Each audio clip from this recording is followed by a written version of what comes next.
All right, good morning. It's about 8:30 in the morning. Beautiful blue sky, clouds up there. Might be good weather, who knows. Leaving here at the Riverview or Blue River campground, whatever it is. Primarily sportsmen here and full-timers. Uh, they seemed real unexpected when I came in and just wanted to do an overnight. So anyway, wide open. Sort of, it's not rustic, just people living here. And there's the rig. And for the first time, I put the slide outs out last night. I hadn't bothered up to this point. So the slide outs are out. And nice little back end spot, full 50 amp. Full hookups, of which are unhooked. And I'm getting ready to hit the road. Beautiful sky. Just lovely. All right, that's a full circle.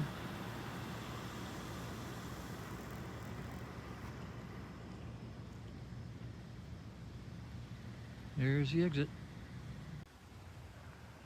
Well, it's rustic out here. It's just about 13 miles off of the secondary road I was coming up. And very nicely treed. Beautiful trees. Up to the sky. Nice house here. This is the property owners. And that's the area. Very pretty. Dirt road. Okay. And this looks like it's a storm shelter. Underground.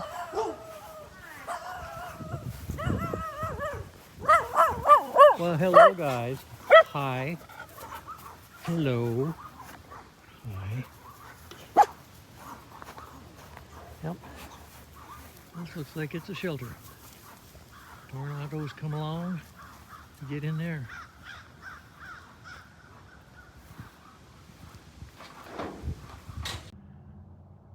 Well, greetings. It's Wednesday, August 21, and I'm in Conway, Arkansas, which is pronounced Arkansas, even though it's written Arkansas. I've never figured that out, but there must be a reason. Anyway, I'm here at the Gold Creek Landing RV Park. Now, landing is because they had a boat landing, and it was damaged apparently, so they are no longer landing boats into the little bitty river creek, and now they're just doing the RV stuff. I took a tour and I took some videos. I'll tack them onto the end of this. By the way, this is where Spunky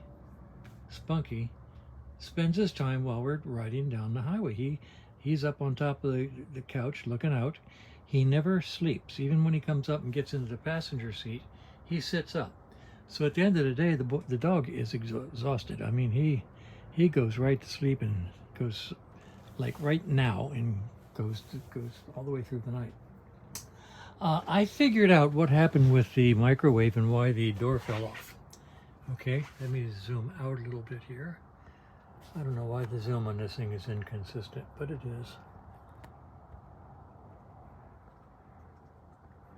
I love this camera, I do. Okay, let's just go over here and see what happens. I don't know. For some reason, my fingers don't work in the...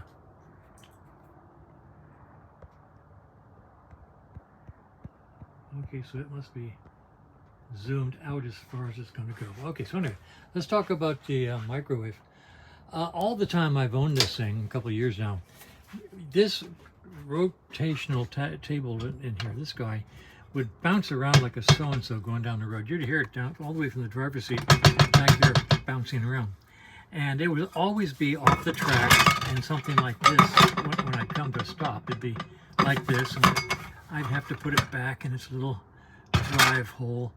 And I figure what happened is this thing bounced around so bad that it hit the door and knocked the door open. Now, once the door was open, then gravity just, beat the heck out of it and broke that pin up there in the corner, of which I have repaired.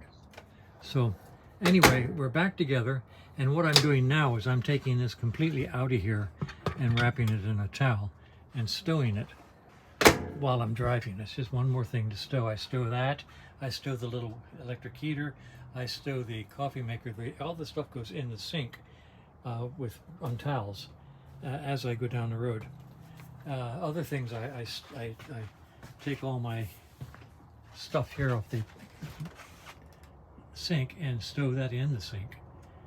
So, you know, anything that can rattle or fall gets stowed before you go down the road. So anyway, let's see. Here's some notes that I've thought of today. First of all, we're in a state that spells its name Arkansas, but pronounces it Arkansas. And I just saw they have a Worcester here, a town. We just passed it, Worcester, W-O-O-S-T-E-R. And then there's a Worcester up in Massachusetts, but it's spelled W-O-R-C-E-S-T-E-R, which I always pronounced Worcester until I found out it's supposed to be Worcester. And so I thought that if they're going to have Worcester be pronounced Worcester, then why doesn't Arkansas have Worcester be pronounced Arkansas, Arkansas? Oh boy.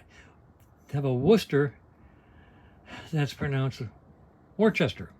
So just if they're going to confuse people in Massachusetts, why not confuse people in Arkansas? So W-O-O-S-T-E-R should be pronounced Worcester in Arkansas, and W-O-R-C-E-S-T-E-R should be pronounced Worcester in Massachusetts. And all of that sounded a whole lot funnier when I thunk it up, but doesn't really sound that funny now. Sorry. I've got about 750 miles to go to Greg's house. That should be another 3 days. Let's see. I'm going to show you something over here. This is the double map in that atlas I told you that I've been using for 20 years. And if you'll notice right in the middle of it, that there's Oklahoma. I blacked that out 20 years ago when I went through it on Interstate 40. And the Interstate 40 was so bad that it bent the trailer hitch. And it was a Blue Ox trailer hitch. And Blue Ox is a primo manufacturer. And I got home and I called them up and said that bent the 2-inch square part of the ball hitch that goes into the receiver made out of cast iron, and it got bent on Interstate 40 in Oklahoma. And they were astounded, so they sent me a new one, no questions asked. It was kind of nice. So anyway, I blacked out the state of Oklahoma, and I swore I'd never go through it again. Well, don't you know, 3 or 4 years later, I had to go through, I was coming down from the north, and I figured, okay, I'm not going across Oklahoma, so I'll just come down, and maybe it won't be so bad. It was bad. So I double crossed out the whole state of Oklahoma. Now this time, I got into Texas and decided I really wanted to be up on 40, so I went through Oklahoma at a diagonal. And oh boy, I triple blacked out Oklahoma because that road just about killed me. I remember how nice the secondary highways were in Texas that I showed you. Well, they are the antithesis of Oklahoma. So I actually am very tempted to take a X-Acto knife and just go ahead and cut the whole state out of the map and just leave a hole, because Oklahoma has the worst. Oklahoma's roads are worse than Arizona's. I mean, seriously, that's bad. So I'm going to do everything in my power to never go through Oklahoma again. The roads are terrible. Anyway, gee, all you guys who live in Oklahoma, sorry about that. You're either going to get mad at me or say, yeah, we know. Okay, so that's about it.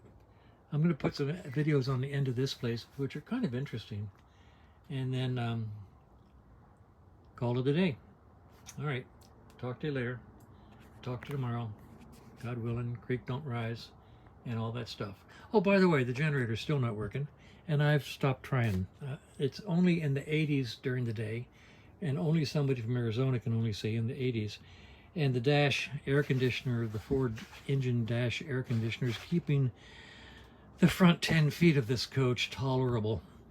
And even Stump has figured out if he gets up in the passenger seat, he gets cold air. So I've just given up on the generator till I get to Greg's house, and then we'll figure it out together.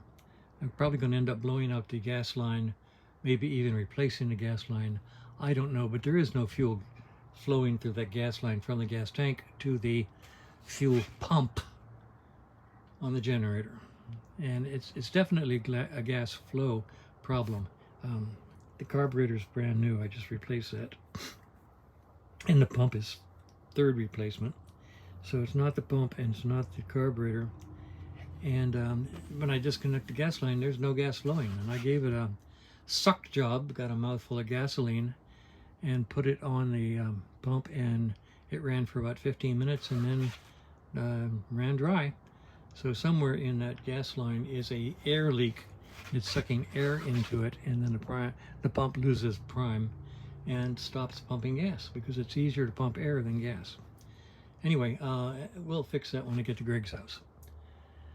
Okay, that's where it is. I should be in at Greg's place in another 3 days, averaging $250 a day. Okay, I'll talk to you tomorrow. Bye. This here is the boat launch, and it looks like it had some flood damage. Took the end right off of it, apparently. The river used to come up here, I think, from the looks of it. I don't know, there's debris down there. There's the interstate right up there, and nice and noisy. And here's a old boat out there in the weeds. And over here it looks like it'd be a place where you would store boats. I don't know that that would ever be in the water or not. How interesting. I think I'm going to walk out there and take a look at that boat in the weeds. This is the property. This is an RV park and boat ramp launch. And I'll take pictures of these signs so that you can read them up close and take a look at that boat storage area. And then up here, that laundry room is incredible. I'll show that to you. And looks like mostly permanent party over there, people who live here. And then the transients park in this big parking area when they put their boats in the water.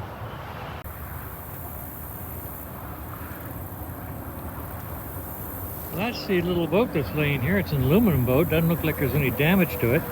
It just looks like it's high and dry out here. Damage to the end of the boat launch.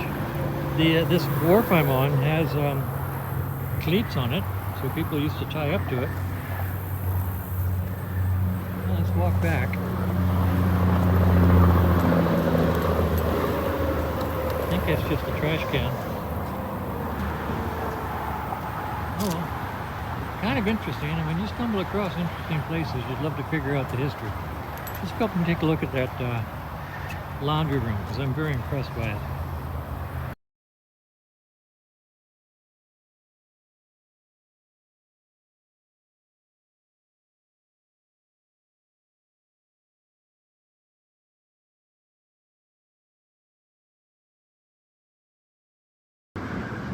This is the outside of the laundry room. Let's go inside and see what we can see. Well, I tell you, 20 some odd years of RVing, I've been in a lot of laundry rooms, and there are usually a little more than a double wide closet with a couple of machines in them. This is staggeringly incredible. Look at this. The little office here. It's just immaculate, and got all kinds of nice modern equipment. And somebody's doing laundry. I'm very, very impressed. And that's the type of life I lead when the laundry room is the highlight of the day. I mean, you got your social center here while people window outside. Tell you what, I like this. Well, that's the perfectionist that I am. This is well done. All right, these are full-timers over here in this little area, and this little area here. And then there's my rig over there. And my rig and the spot to the left of it is they keep those two spots open for transients, people like me, overnighters. Got everything you need: water, power, sewer. Come on in, hook up, go to sleep. This is a interesting little double use area. Used to be putting boats in the river. That's done for a while, and now it's RV.